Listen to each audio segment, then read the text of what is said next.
ஓம் ஸ்ரீ சாய்ராம்.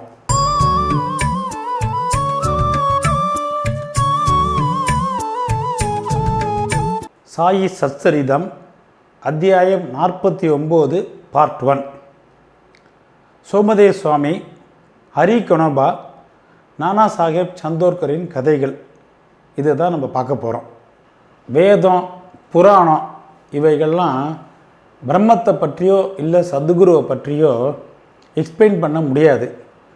அப்படி இருக்கும்போது ஒன்றுமே தெரியாத நம்மளை மாதிரி பாமர மக்கள்லாம் எப்படி சத்குரு சாய்பாபாவை விவரிக்க முடியும்? இந்த விஷயத்தில் அமைதியாக இருக்கிறதே நல்லது. இல்லைன்னா மௌனமாக இருந்து மௌன விரதத்தை அனுஷ்டிப்பது ரொம்ப நல்லது. நண்பர்களோ ரிலேட்டிவ்ஸோ இவங்க நம்மளோட இருந்து ஒரு உணவு உண்ணவில்லை என்றால் நல்ல சாப்பாடு கூட நமக்கு ஒரு டேஸ்ட்டாக தெரியாது.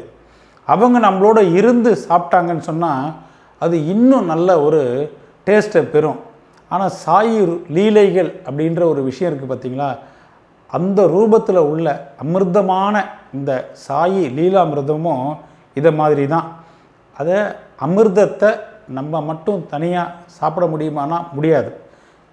நண்பர்களும் ஃப்ரெண்ட்ஸும் ரிலேட்டிவ்ஸும் சேர்ந்தால் எவ்வளோக்கு எவ்வளோ நல்லதோ அவ்வளோக்கு அவ்வளோ நல்லது. சாயியோட கதைகள்லாம் எப்படின்னா, தெய்வீக உணர்ச்சி புகட்டி நம்ம விருப்பப்படி அதை எழுத செய்கிறதும் கேட்க செய்கிறதுமே பாபாவுடைய லீலைகள் தான். நம்ம பூரண சரணாகதி அடைவதும் அவரை தியானிப்பது மட்டுமே நம்மளுடைய கடமையாக வச்சுக்கணும். மற்றபடி நீங்கள் அந்த பயிற்சி இந்த பயிற்சி, ட்ராவல், க்ஷேத்ராடனம், நோன்பு இதெல்லாம் நல்ல விஷயந்தான்.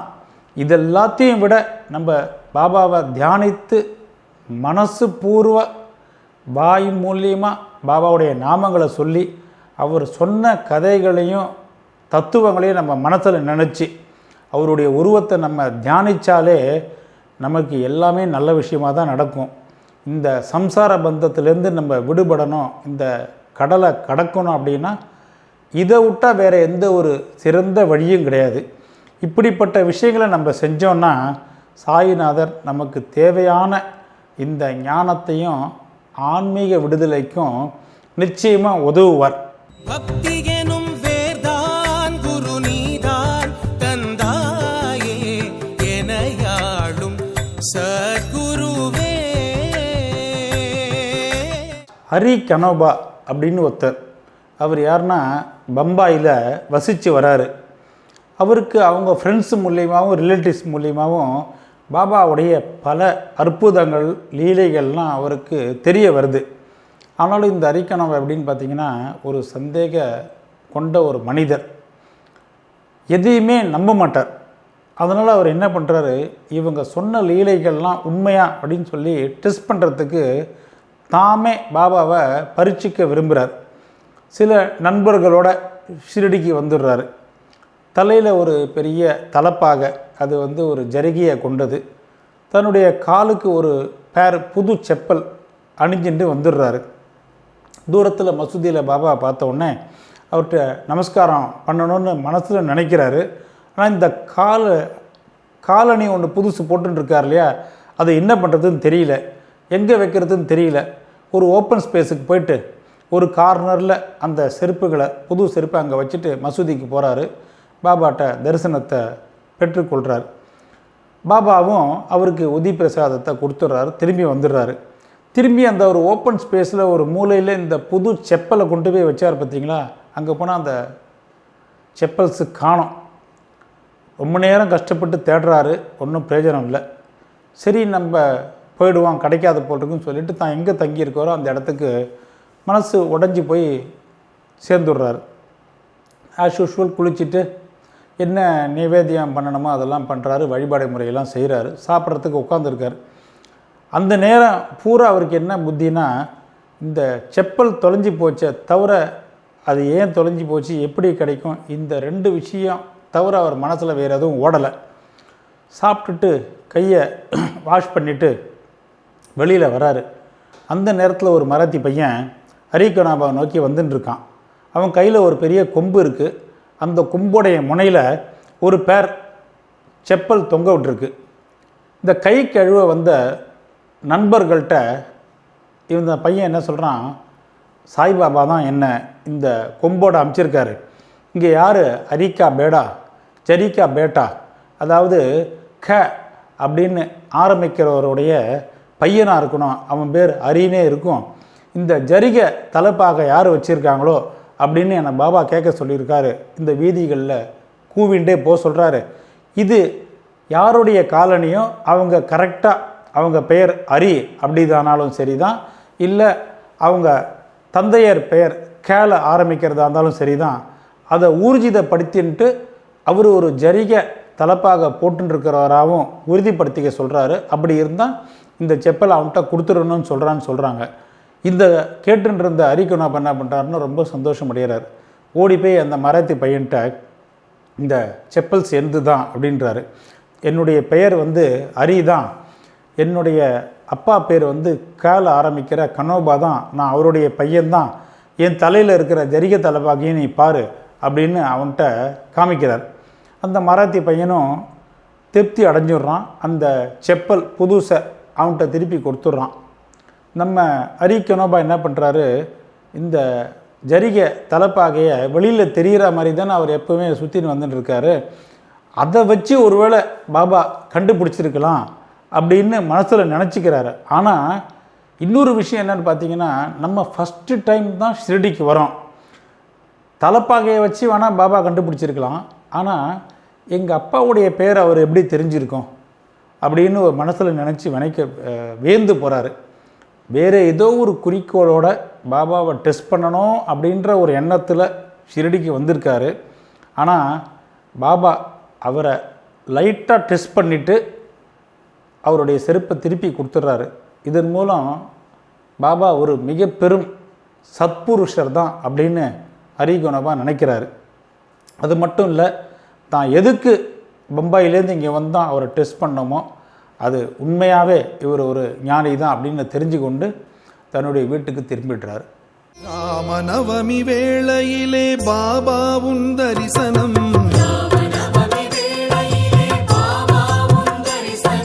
காணுகின்ற கண்களுக்கெல்லாம் கோடி கோடி புண்ணியம்.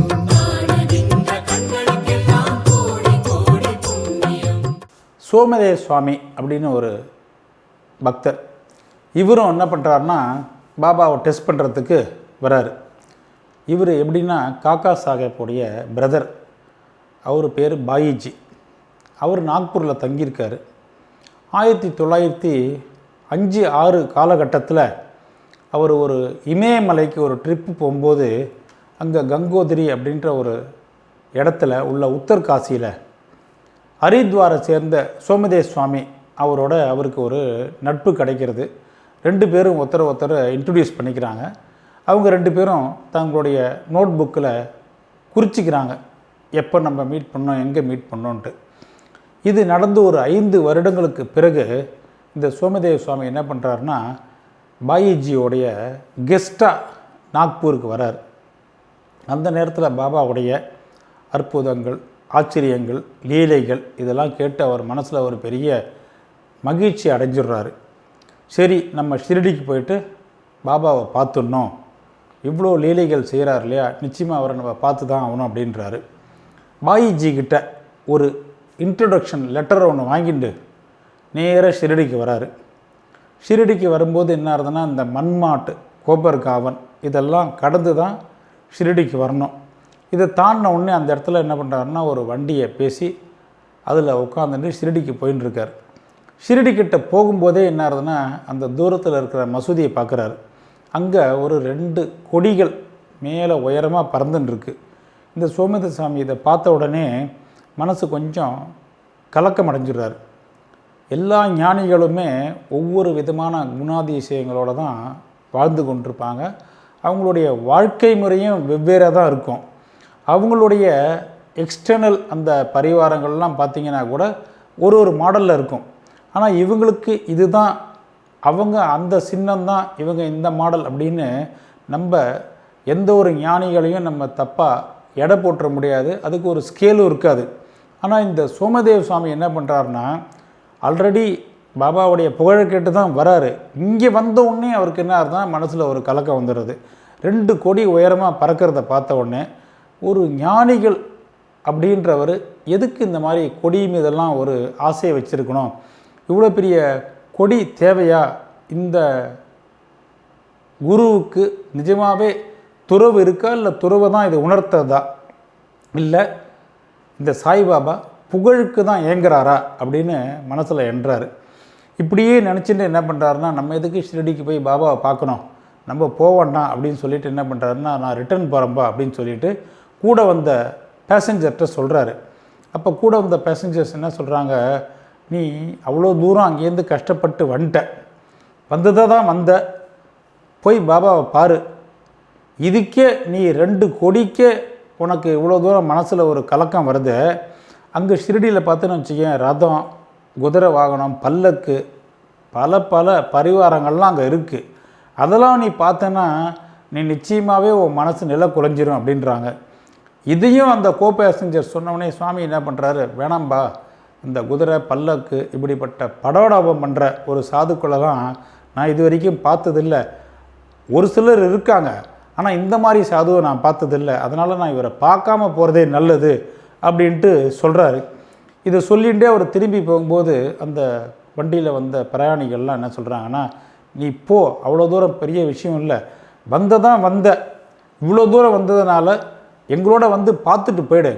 ஆனால் நீங்கள் நினைக்கிற மாதிரி பாபா இவ்வளோ ஒரு சின்ன விஷயமாவோ இல்லை அவர் இந்த அளவுக்கு ஒரு பெருமைக்கோ இந்த கொடியோ ரதமோ இந்த குதிரை வாகனமோலாம் அவர்கிட்ட கிடையாது.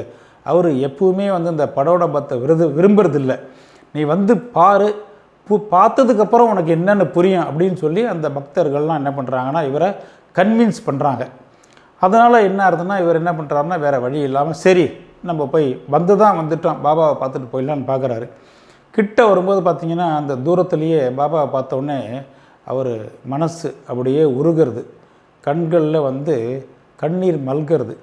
தன்னுடைய கெட்ட எண்ணத்தெல்லாம் அவர் மனசில் என்னெல்லாம் வச்சுருந்தாரோ அதெல்லாம் அப்படியே விட்டு ஓடி போயிடுறது. அங்கே மகிழ்ந்து என்ன பண்ணுறாருன்னா மனசில் கையெடுத்து கும்பிடுறார் பாபாவை. அந்த நேரத்தில் பாபா என்ன பண்ணுறாருன்னா கிட்ட போய் இவர் நமஸ்காரம் பண்ணலான்ற போது பாபா ஆஸ் யூஷுவல் கோபம் அடைஞ்சிடுறாரு. எங்களுடைய டம்பம், படாடாபம் எல்லாமே எங்களோட இருக்கட்டும், நீ திரும்ப உன்னுடைய இடத்திற்கு போ, இந்த மசூதிக்கு வராத, எங்களுக்கு மசூதி மேலே கொடி பறந்தும் தான் இருக்கும், கொடி பறக்கிறதெல்லாம் இருக்கிறோடைய துறவியை ஏன் நீ அந்த தரிசனத்தை நீ காணணும், இது துறவி அறிகுறியா, இனிமேல் நீங்கள் ஒரு நிமிஷம் கூட இருக்கக்கூடாது அப்படின்னு பாபா ஒரு அடித்து விட்டுறாரு. சோமதேவ சுவாமி என்ன பண்ணுறாருன்னு பயந்துடுறார். தன்னுடைய உள்ளத்தை படித்து பாபா அதை தான் எல்லார் எதிர்க்கையும் பேசுகிறார். அது மட்டும் இல்லை, வரும்போதே இவர் சக பிரயாணிகள்கிட்ட டாம்பிகம், படோடபம் அப்படின்றதெல்லாம் பேசின்னு வந்திருக்கார். பார்த்திங்களா, எல்லாமே பாபாவுக்கு திரைமறை இல்லாமல் புரிஞ்சிடுறது. ஆனால் என்ன பண்ணுறாரு, நம்ம நினச்சது தப்பு தான் அப்படின்றது அவருக்கு உரைக்கிறது. தன்னுடைய மனசை படித்து புரிஞ்சிடுறாரு. அவர் ஒரு பேரறிவுடையவர் தான், ஆனால் நான் தான் ஞானம் இல்லாதவன், பாபாவை போல் ஒரு உண்மையான ஆன்ம ஞானத்தில் ஒரு பரபிரம்மமாக இருக்கார், அவரை போய் நம்ம தப்பாக நினச்சிட்டோமே அப்படின்னு சோமதேவி நினைக்கிறாரு. சோமதேவ சுவாமி ரொம்ப தீவிரமாக யோசித்து பார்க்குறாரு.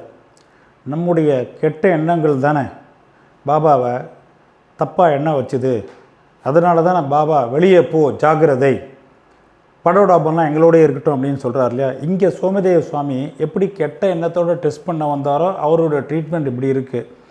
போன அத்தியாயத்தில் சப்பட்நேக்கர் எப்படி பாபாவை கேலி கூத்தா பேசினாரோ அவருக்கும் என்னாச்சு, வெளியே போ அப்படின்னு ஒரு 2 முறை பாபாவால் கர்ஜிக்கப்பட்டு திருப்பி அனுப்பப்படுறாரு.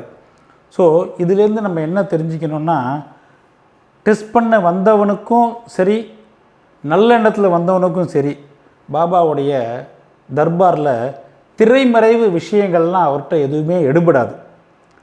இதுதான் சோமதேவ சுவாமி விஷயத்தில் நம்ம புரிஞ்சிக்க வேண்டியது. அடுத்த வீடியோவில் நானா சாஹேப் சாந்தோர்கரை பற்றி நம்ம பார்ப்போம். ஓம் ஸ்ரீ சாய்ராம். உன் கோயில் தீபமாக